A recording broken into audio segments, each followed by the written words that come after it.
Good afternoon, everybody. It is Sunday at 1 p.m., and you know what that means. It means you are contemplating Stephen Krashen's input hypothesis, and you are listening to Speak of My Language, talking CI and MI.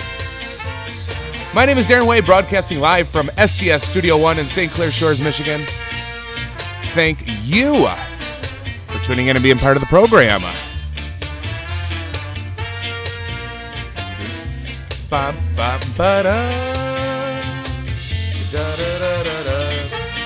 All right. So today is Sunday, April the 24th. Yes, it is. All right, everybody.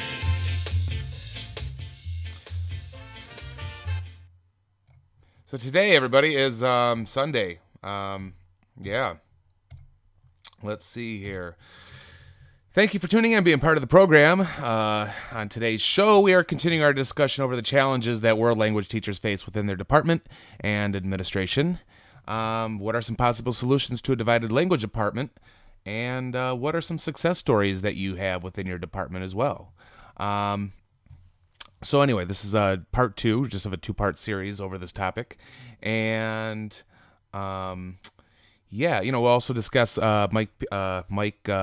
Mike's blog article, Mike Pato, on transitioning an entire department towards CI and TPRS for those who are interested in doing something like this at your school.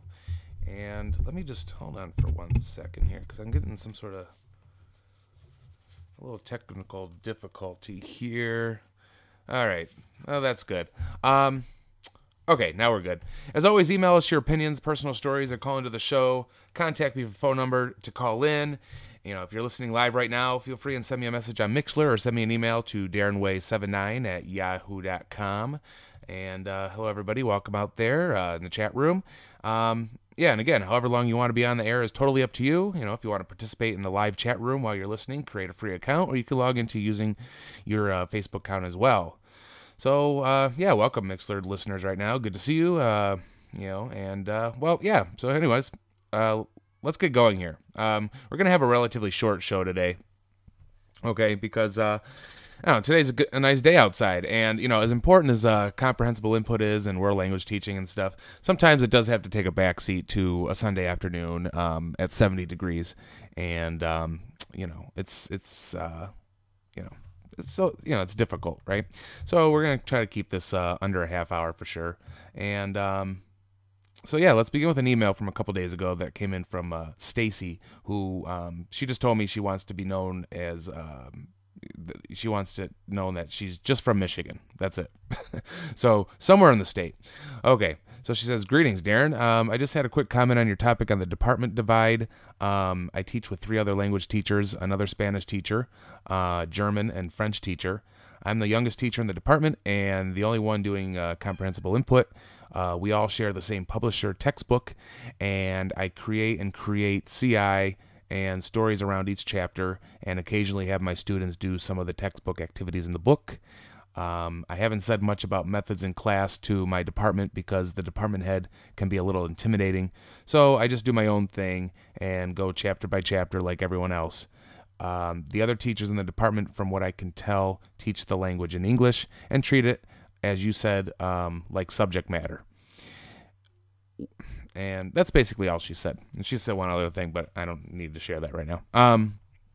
So yeah, that's about it with her. So we're only, you know, I only have the one email from her, and what else? And then a couple other emails came in for a future topic, which I'll tell you about later on at the end of the show. So yeah, my man, I'm having a headphone problem here. Hold on. It's like I'm only hearing my voice out of one ear, and it's kind of annoying. Let's see. How's that? All right. Much better. All right. Well, Stacy, you know, I understand what you're up against. You know, it seems that perhaps, you know, based on your situation, that transitioning that department to CI, you know, might not be the easiest thing. Especially if you say your colleagues are teaching the language in English, and you know, from what you can tell, and so, you know, that kind of leads me to discuss briefly Mike's blog about transitioning an entire department into comprehensible input classes. if you want to read the full article, I have it posted. I posted the link in Mixler just now, or you can go to my website, darrenway.weebly.com, and go to the articles blogs page, and it should be the first link for Mike Pato's blog about transitioning the department into CI and TPRS. You can also explore his entire website at MRPETO, Mr. Pato. And correct me if I'm wrong, if I'm pronouncing that wrong, but mrpato.wordpress.com. And then he's got his whole entire website there. Various things, things that he sells and blogs that he's written, and what else? Things on El Internado, which he's created things for that TV show from Spain that's on Netflix that a lot of maybe upper level Spanish classers use in their curriculum. So I'm just going to summarize some points that he makes, but of course, you can read his whole blog on his website, and he starts off his blog off by saying that he's heard many horror stories from other schools about departments being polarized and colleagues who refuse to speak to each other, and then perhaps that maybe that's perhaps why he was compelled to write this article. I can definitely relate to very rarely talking and collaborating with other people in the language department over the years. And maybe you can too.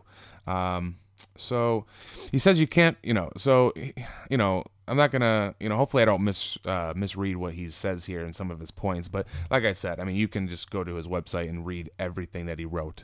It's very concise. It's very straightforward. But just a couple things I wanted to point out and things I can relate to as far as what he said in his article, and I read it twice.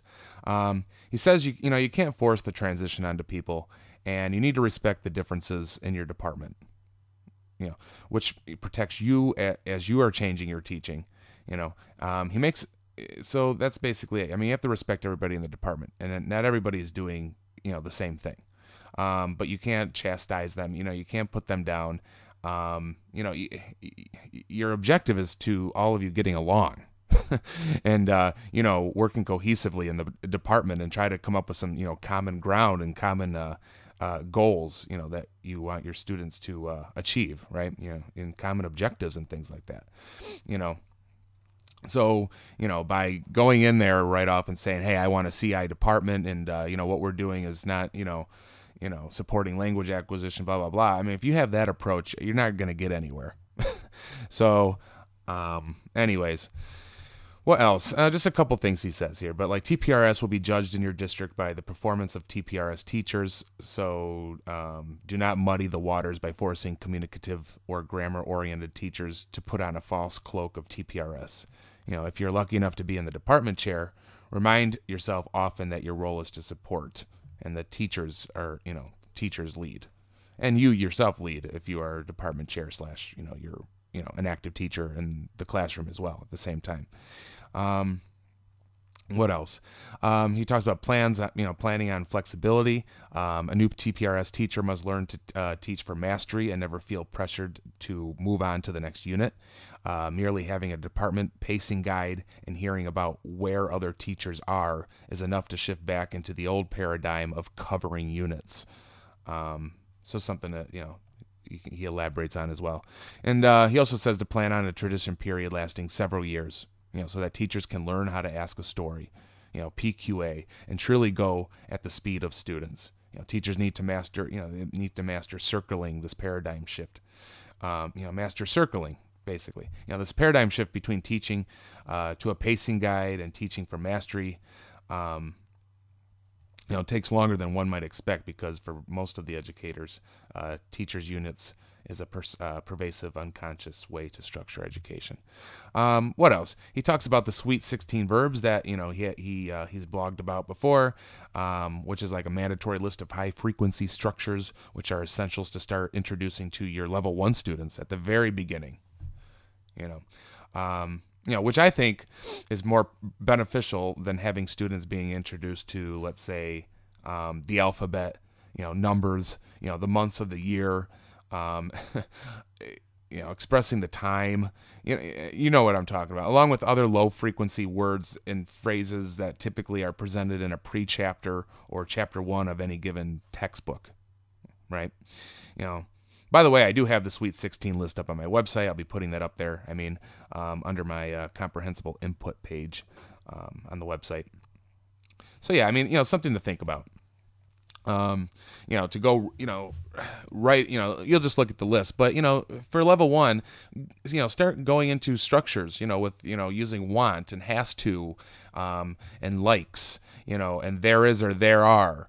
And, especially there is and there are maybe being like the first thing, asking students, okay, is there a boy or is there a girl, or, is there a bicycle or is there a car? Whatever it is.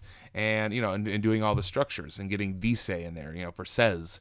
And, just look at, basically, if you look at the list, then, and if you introduce that at your level 1, then you're well on your way to like starting CI, basically, as far as I'm concerned, PQA, and, and definitely, start doing, implementing your stories.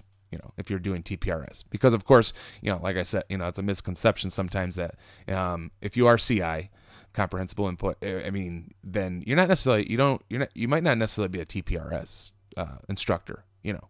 TPRS is just one thing that encompasses comprehensible input. There's some teachers don't really do storytelling, but everything else they do is with the focus of CI in the classroom. But I would say like most people, but then again I could be wrong. I think there's a good proportion of teachers out there who are who do CI in the class, and keep everything in the target language, and storytelling is part of their their instruction. So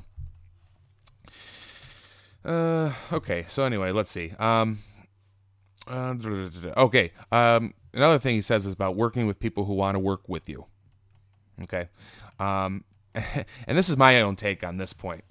Rather than directly tell your department about shifting the department, like I said, send, because that could be intrusive, and and teachers will, people in your department will take offense to it maybe, and things like that. It's just not a good way to start. But rather do something like indirectly, or just kind of or I don't know, like rather than directly tell your department about shifting the everything in your ideas, send out an email to your department simply showing them something that you're doing in class. That's all. Send them a story you created, or send them a video you recorded in your class of one of your stories, that you taped yourself in class with your students doing a lesson, and send that to them, or some sort of PQA activity that you did in class. And just say, like, hey, everybody, I did this the other day. It works. And, I had some success with it. If you want it, here you go. If not, there you go. It's up to them whether they want to, take it or not, any kind of ideas that you pass along. And then in that case, you may just hook one of your colleagues, right? And, they'll come to you to inquire more about what you're doing. There might be another colleague that you don't even know that might be doing, this stuff already, and they come to you afterwards, or respond back to your email. Send your colleagues a few PDF file attachments of some timed post-story writing samples from your students.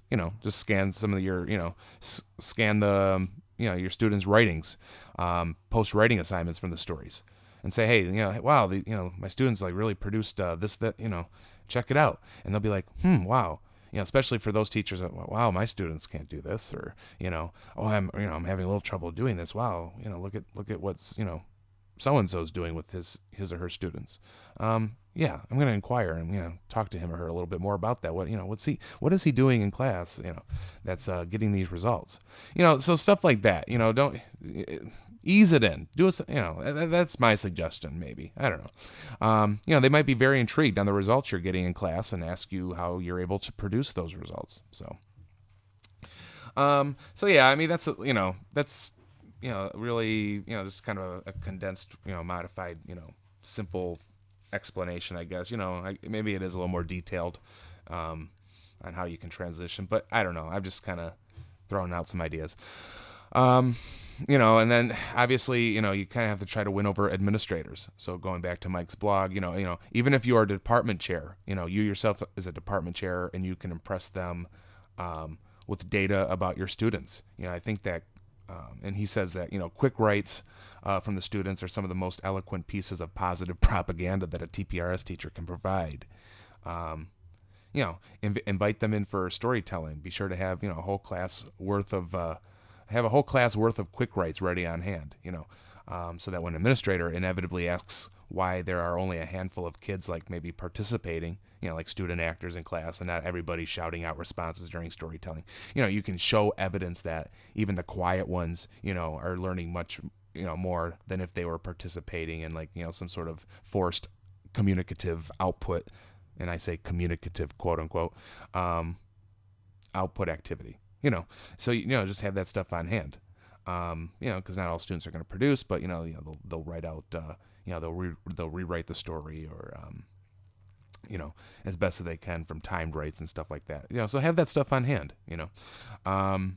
because, administrators want to see something, obviously, they want to see what, you're doing in class and seeing what the students can produce for having you as a teacher, right? So anyway, so once you've sold yourself, be prepared for, typical, this is what Mike says, for a typical administrator response. Let's get other teachers using these methods, principal might say. And then Mike says that, here's his rehearsed response for that. If a principal says something like, we should, yes, this sounds really cool. And, because a lot of them, a lot of administrators, they don't know anything about language acquisition or language teaching and this and that. And, and obviously they might be all lost when they're like in your classroom observing you. And especially if you're just a 90% target language teacher in class and they have no idea what you're saying. But yeah, so your response could be like, I'm really happy that you're on board, Mr. Principal, sir, or Miss Principal, but I don't feel right telling other teachers what to do in their classrooms. What would I like? What I would like would be types of resources that will help me get better at this method, so that other teachers are won over by the superior results of my students. There's a training that I would like to attend, and so and so and so and so, and the department would be interested in going, and that's it, and do it that way, the rest of you, and the rest of your colleagues, and this is all coming from Mike, and the rest of your colleagues will start to notice when 2 or 3 colleagues are sent to another city for a 2 or 3 day training. Prepare your principal now so that he or she knows that you cannot be the one training your colleagues. Like me, it's like I put out my ideas, but I can't really train teachers on this stuff. There are people that are professionals that have been doing this for years and years and years. I mean, those are the people you want to go to start learning about TPRS and like other CI activities and things like that. Anyways, what else? All right, so let's see. That's funny. Somebody had Mixler. Okay, so anyway, they also have to feel, what else? I don't know. We could talk about department budget. Mike also talks about, schools spend tens of thousands of dollars on textbooks. Once you've won over your administrators, do not shy away from pointing out that TPRS works best when teachers are supported by materials as well, which do not cost nearly as much.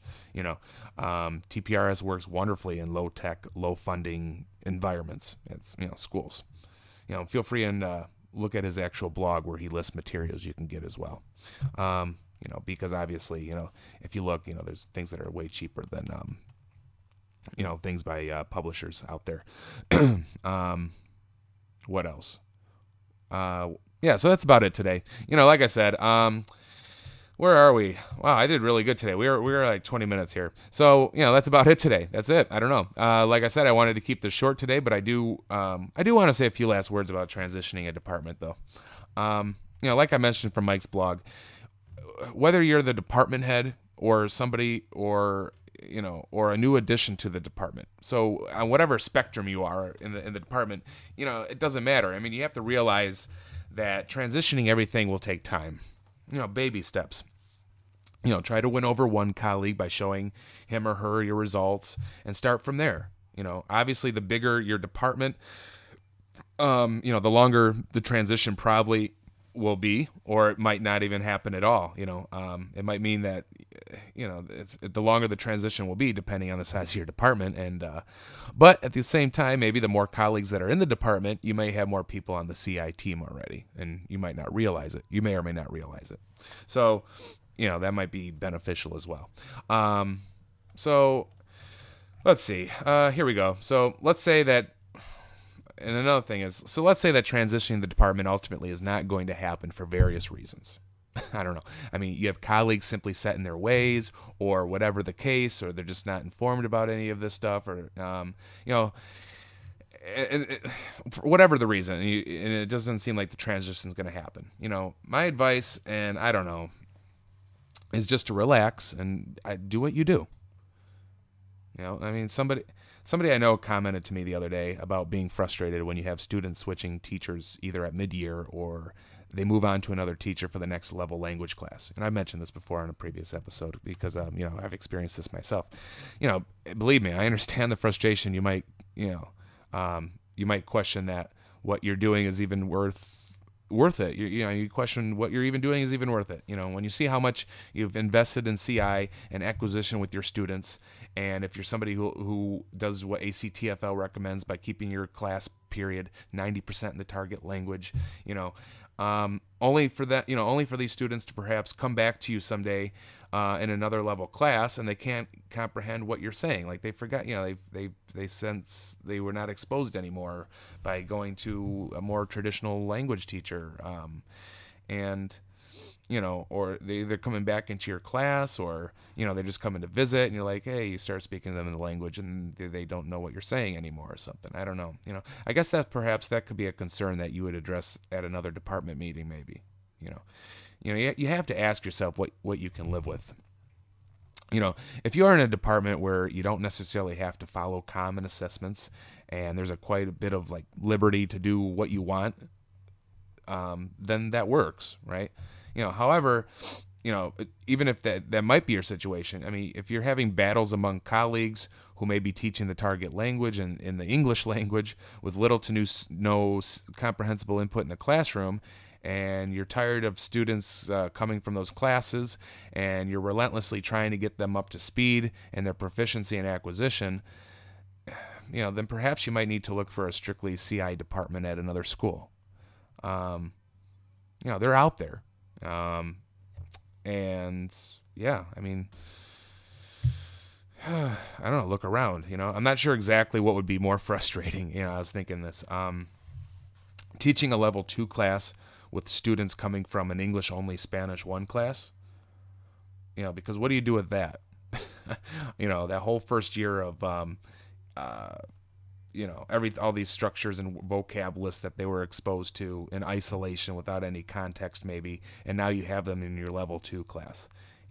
So how do you, that's a good question. Like, how do you, what do you do with that, to get them up to speed, I guess. Or is it more frustrating to teach a level 1 class primarily in your day, knowing that maybe the majority of your students will be moving on to an English only Spanish 2 class? So that goes back to questioning,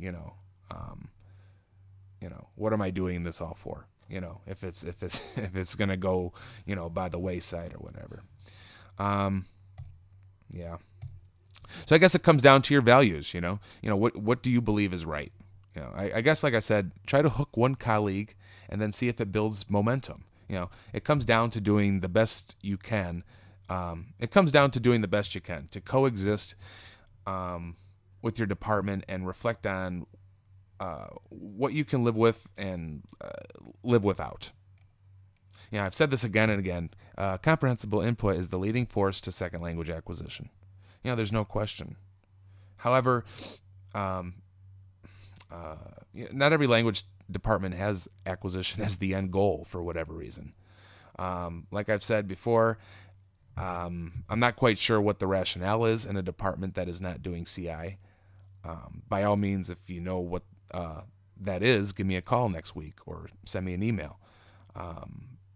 Of course, I mean, there are a group of educators out there who are not familiar at all about teaching with comprehensible input in mind.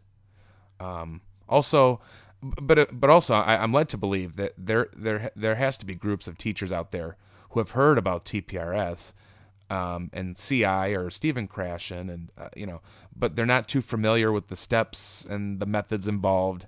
And, they're aware of CI, but yet they're still doing textbook activities and forced output activities and putting too much explicit focus on grammar rules. That's a good question, right? For those teachers who are aware of everything that CI teachers do, and they get it maybe at the surface level, but they're not doing it themselves, why are the teachers out there who are aware of Krashen, CI, TPRS, Movie Talk, which I'm not too familiar with. I'm trying to get a hold of what that's all about, among other things, but do not incorporate any of it into their own classroom. Keep in mind, I'm not trying to put any teacher down who does these things, who does just, repetitive grammar instruction. I, along with many people I know, want to simply just know why this is.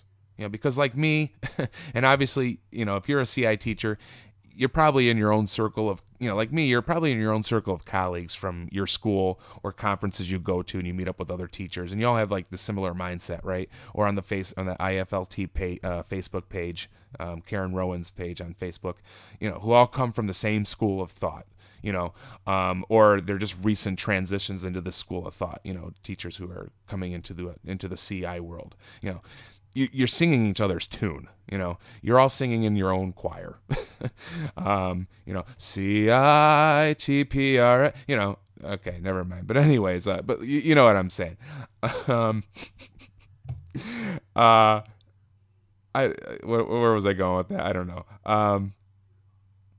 Yeah. So yeah, you're all in the same choir.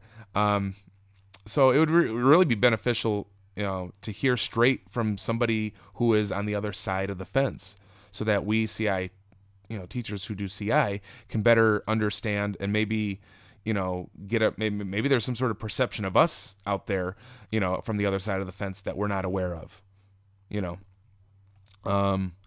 Anyways, that's it for now, everyone. Next week we're going to have a specific we're not going to have any specific topic. Okay, it's like an anything goes type of show next week. So, and anything I come up with throughout the week and think of, I'll share as well, and any emails that come in. So yeah, so feel free. And let's see, Mixer people, thanks for being on today. No one's chit chatting, but you're just kind of listening. That's perfectly fine. So next week, if you have comments about what we have discussed about divided apartments, we can still talk about that a little bit. I don't want it to be the entire show. If you want to talk about your approach to TPRS or other CI activities you would like to share, feel free and do that. Send me any awesome video links of other teachers or you yourself in class conducting some sort of CI activity. Yeah, I guess that's about it. Please, feel free and call into the show and talk and discuss, and feel free to call in. Like I said, you don't have to be on for any given length of time. If you only have something to say for about 3 minutes or so and you want to leave it at that, that's fine. Send me an email, I'll give you the phone number. If you're on Mixler, I just throw the phone number on the chat room as well. Call on in. Just give me a pseudonym or whatever. If you want to be called Ralph, I'll be like, hey Ralph, what's going on? What do you want to talk about? Or I'll say, who's this? And he's like, oh, this is Ralph. Hey Ralph, what's going on? Where do you teach from? And he's like, I'd rather not say. Okay, that's fine. What do you have to say? What do you have to share? So I don't know. So I guess that's about it. So let's see. We are, so I want to see wow.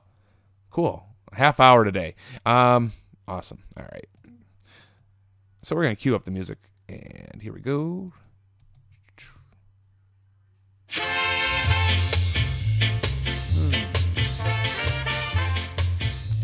Well, that's it for now, so thanks for tuning in. Do not forget, you can listen to previous episodes on my YouTube channel, which is linked on my website. Also, again, let me know if you want, that's darrenway.weebly.com. Also, again, let me know if you want to come into the studio and talk alongside me. Also, feel free and email me to say that you'd like to call into the show. Tell your friends, colleagues, spread the word. Tune in to Tea with BVP and listen to the diva of SLA, Bill Van Patten, for a touch of comedy and deeper discussions on contemporary world language teaching and second language acquisition on Thursdays at 3 p.m. as he continues his ongoing series right now on the 7 principles of contemporary language teaching. This episode was brought to you by the letters Enye, with the tilde on top, Enye, and the vowel A. The ideas and opinions expressed in this program do not reflect those of anybody else except me and those who share with me their thoughts and opinions. Happy language teaching, everybody. Oh, wait, like I said before, it's actually happy second language acquisition facilitating, because that's what we do. Y nos vemos el próximo domingo. Ciao.